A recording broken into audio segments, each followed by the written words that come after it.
가장 큰 문제, 한국인은 한국 국적을 가진 사람을 입국이 금지되는 이런 사태가. 이렇게 놓고 하니까 무슨 뉴스 같아, 뉴스.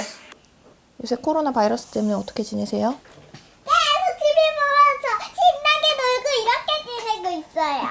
안녕하세요. 뭐 이렇게 뭐 한 일주일에 열흘에 한 번씩 이렇게 인터뷰 사실 찍으니까 무슨 정례 브리핑 하는 것 같아요. 열흘 사이, 열흘 사이에 생각보다 이 코로나가 확 커져가지고 사실 2주 전만 해도 사람들이 이제 코로나 걱정하고 할 때 저희는 걱정 하나도 안 했어요. 왜냐면 저희가 생각하는 걱정 수준은 아니거든요. 사람마다 이 역치라고 해서 느끼는 게 다르잖아요. 어떤 사람은 굉장히 아파요. 좀 아프다고 하는 사람이 있고 어떤 사람은 그거 오빠인데?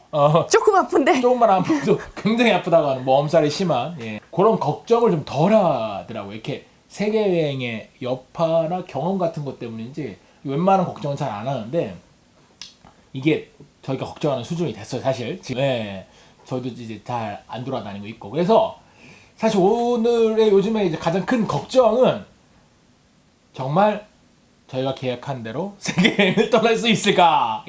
지난주에 이제 D-Day 90이라고 말씀을 드렸는데 이번 주에도 D-Day 90으로 일단 잡고 시작을 해볼까 해요.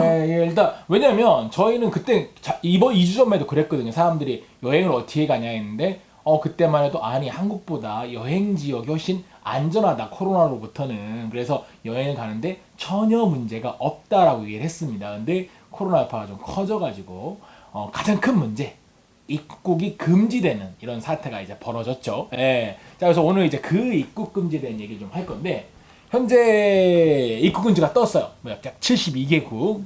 그러면서 77개국이라고. 77개국? 77, 78? 그 정도 78. 되는 것 같은데. 뭐 한번 읊어볼까요?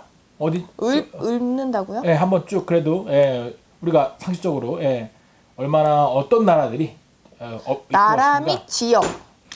자, 마셜 제도, 미크로네시아, 말레이시아, 몰디브, 몽골, 바투아루, 베트남, 사모아, 솔로몬 제도, 싱가포르, 일본, 쿡제도, 키리바시, 투발루, 피지, 필리핀, 엘살바도르, 자메이카, 트리니다드, 토바고, 키르기스스탄, 터키, 레바논, 바레인, 사우디, 요르단, 이라크, 이스라엘, 팔레스타인, 쿠웨이트, 마다가스카르, 모리셔스, 세이셸, 앙골라, 코모로.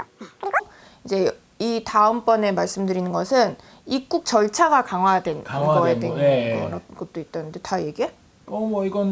이것도 많이 있나? 중국, 많지.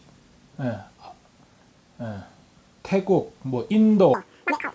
미주, 멕시코, 미국은 강하니까. 좀 더 검사를 한다는 얘기죠. 입국이 금지되는. 근데 여기 아니고. 보면은 외국인 14일 격리 조치 이런 게 있단 말이지. 잠깐 그러면 하나 궁금한 게 아까 위에 금지된 나라는 이것도 다 14일 이내잖아. 그냥 한국 국적을 가진 사람이 한국 국적은 그거랑 상관없는 거 아니야? 입국 금지 조치인데 이제 저희가 지금 보고 있는 게 외교부의 해외 안전 여행이라고 하는 그 업데이트되는 그게 2월 27일 날 올라오고 3월 1일에 업데이트된 파일을 지금 보면서 말씀을 드리고 있는 거거든요. 그렇죠. 3월 1일 10시. 자, 근데 이게 되게 많은 분들이 좀 오해를 하시는 거. 저희도 이제 이번에 알면서 조사를 하면서 알게 된 건데, 그리고 어쩌면 상식적인 건데, 한국 국적을 가진 사람을 입국 금지하는 게 아니에요. 그러니까 한국 여권인 있는 사람, 즉 한국인을 금지시키는 게 아니라 한국 지역을 방문한 최근 14일 이내에 방문한 모든 외국인을 대상으로 입국 금지를 한 겁니다. 그러니까 이거 좀 오해를 많이 하시더라고요. 한국인을 입국 금지한 게 아니라 한국, 일본, 중국, 홍콩, 싱가포르, 마카오 이런 지역, 그러니까 중국을 둘러싼 지역을 14일 이내에 거기에서 오는 사람을 금지시키는 거예요. 그러니까 다시 말해서 제가 한번 읽어보면 여기 있는 그대로 읽어보면 최근 14일, 그러니까 바투아투 같은 경우에 최근 14일 내 한국, 중국, 대만, 홍콩, 마카오, 일본, 싱가포르를 방문 후 입국한 외국인이 입국이 금지라는 얘기가 그러니까 있어요. 한국인을 금지시키는 게 아니에요. 그러니까 왜냐하면 지금 요 지역 그 코로나에 감염됐을 것 같은, 다시 말해서 미국인이 한국을 여행하고 바로 바투아투로 넘어가면 입국이 금지되는 거예요. 왜냐면 한국에서 최근 14일 이내에 있었기 때문에. 다시 말해서 한국 국적을 가진 저희가 만약 한국 국적을 가진 한국인이 한국 여권을 가지고 미국에 가서 한 달 동안 여행하다가 그 다음에 바투아투나 아까 금지 지역인 뭐 필리핀 같은 데를 가면 그때는 상관이 없는 거예요. 네, 이해되시죠? 그러니까 한국인에 대한 금지가 아니라 한국 지역에서 오는 사람인 거죠. 예, 그러니까 뭐 이렇게 뉴스에서 이런 것 때문에 뭐 한국에 대한 국격을 떨어졌더니 뭐 이런 얘기가 좀 있는데 그거는 제가 볼 때 뭐 약간 그 이렇게 좀 말을 와전한 게 아닌가. 예, 정확하게 한국 지역입니다. 그리고 한국만이 아니고 중국, 한국, 일본, 싱가포르 많은 요 아시아 국가들이 포함되어 있는 상태라고 보시면 됩니다. 근데 다만 현재는 3월 1일 기준이고요. 이 방송이 뭐 최대한 빨리 나가면 뭐 업로드가 빨리 되면 좋겠지만 뭐 4월, 5월에는 또 달라질 수가 있겠죠. 그래서 저희는 현재 지금 쭉 아까 읊어드린 지역은 사실 저희가 여행하는 지역이 아닙니다. 일단 저희 현재 상황은 독일로 들어가서 네. 북유럽 쪽을 갈 거기 때문에 현재까지는 아직까지는 여행에 대한 계획은 큰 문제는 없습니다. 만약에 뭐 독일에서 입국을 금지시켜요. 그러니까 그러면 그런 제한이 없는 나라에서 14일간 머무르면서 증세가 없는 걸 확인 후 그때는 독일로 입국을 할 수가 있는 거죠. 예, 이론상으로는 그렇습니다. 그래서 요 코로나에 대한 거는 이렇게 알아두시면 좋을 것 같습니다. 예. 저는 사실 이 많은 분들이 얘기하는데 저는 프리랜서로 평생 살았는데 저는 항상 1월, 2월, 3월이 비수기였어요. 항상 어떤 일을 하든 1, 2, 3월은 비수기였더라고요. 그래서 저는 원래 1, 2, 3월에 여행을 가거나 밀린 일을 하거나 글 쓰거나 이랬거든요. 그래서 지금 솔직히 코로나에 대한 전 지장은 많이 없었습니다. 예. 왜냐면 원래 일이 없어요. 원래 1, 2, 3월에 일이 없어요. 제가. 그런데 저도 며칠 동안에 뭐 3월 중순부터 4월 달까지 예약된 강연이 한 3, 4개가 취소가 돼서 뭐 저도 타격은 입지만 뭐 제가 타격 입었단 말 하기가 좀 그렇긴 해요. 왜냐면 제가 입은 타격에 비해서 그 외의 분들이 너무 많은 타격을 입으셔가지고 제가 입었다고 하긴 좀 그렇긴 하죠.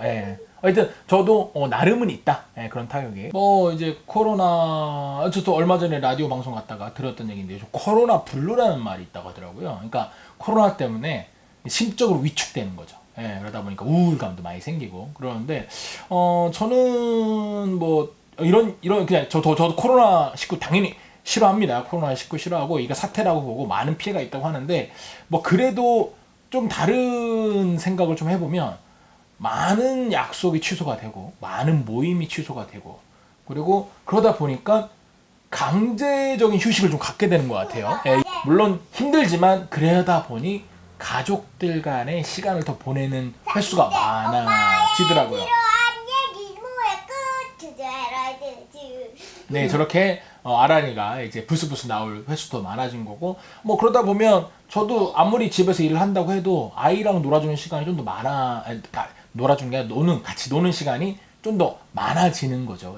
그래서 저는 이제 여행에 대한 생각을 뭐 반드시 어딘가로 가야 되는 게 아니라 어떠한 새로운 경험, 새로운 걸 본다는 차원에서 여행이라고 생각을 합니다. 그래서 어쩌면 우리가 이렇게 가족 간에 시간을 많이 못 가지다가 이런 식으로 조금이라도 시간을 더 가지는 것 또한 또 하나의 여행이 아닌가. 뭐 이렇게 뭐 긍정적인 측면. 그래서 코로나 블루라서 너무 위축되지 마시고 건강은 당연히 조심하시고 마스크는 다 쓰고 다니시되 그런 어떤 긍정적인 측면 그렇게 해서 생기는 부가적인 거. 뭐 요즘은 제가 다 이렇게 막 뭐 큰 문제 있겠어 이런 주의인데 옛날에 안 그랬어요. 제가 원래 2012년도에 400일 동안 세계여행 가기 전에는 모든 게 계획적으로 돼야 됐고 정확해야 됐고 빨리 해야 됐고 열심히 했었어요. 그러니까 결과가 안 나오면 되게 힘들어하던 스타일이었는데 세계여행을 떠났을 때 저희가 초반에 한 2개월, 1, 2개월 됐을 때까지만 해도 그랬어요. 와, 우리 이렇게 여행해도 돼? 친구들은 다들 지금 돈 벌고 있고 쟤는 지금 뭐 승진했대 이런 얘기를 하면서 상대적인 박탈감 같은 걸 많이 겪었어요. 솔직히. 왜냐면 마음 편하게 여행을 한다지만 그래서 그래도 우리는 여행하는 거지 이렇게 생각을 했는데 한 3개월 4개월 지나가니까 한국의 소식이 별로 연연이 안 되더라고요. 그러니까 애들이 승진한 거는 제 먼 나라 얘기. 저는 당장 내일 여행하고 내일 즐겁고 여행자들 만나고 오늘 아침 뭐 먹는지 이런 게 더 중요하다니 보니까 여기에서의 일에 더 집중하게 되면서 한국 사회의 기준에 대해서 멀어지게 되는 걸 경험을 했거든요. 근데 저는 그게 굉장히 큰 경험이었어요. 한국 사회의 기준대로 안 살아도 아무 문제가 없구나라는 걸 경험한 거죠. 여행자 사회에서는. 그래서 뭐 그런 차원에서 이번에 이런 경험들이 약간은 삶을 한번 돌아보고 우리네 삶에 대한 가치관을 한번 다시 생각해보는 계기가 되면 좋지 않을까. 예. 전 그런 생각이 들더라고요. 예. 좀 낭만적일 수도 있지만. 제가 예. 별로 끼어들 데가 없네요. 예. 정말 중요한 건 가족들과 시간 더 보내는 거고. 예. 뭐 우리가 더 아름답고 더 웃으며 살 수 있기 위해서 열심히 사는 거니까 이번 기회에 그런 강제 휴식 시간에 좀 더 그런 생각을 해보면 어떨까 생각해봤습니다. 예. 네, 알겠습니다. 저 휴식하고 있는 것 같지 않아서 그래요. 아니 그러니까 제 얘기는 한국에서 나가면 당연히 금지되는 건 이해가 되는데 한국 여권을 가졌다는 이유만으로 금지되는 나라가 있냐고요.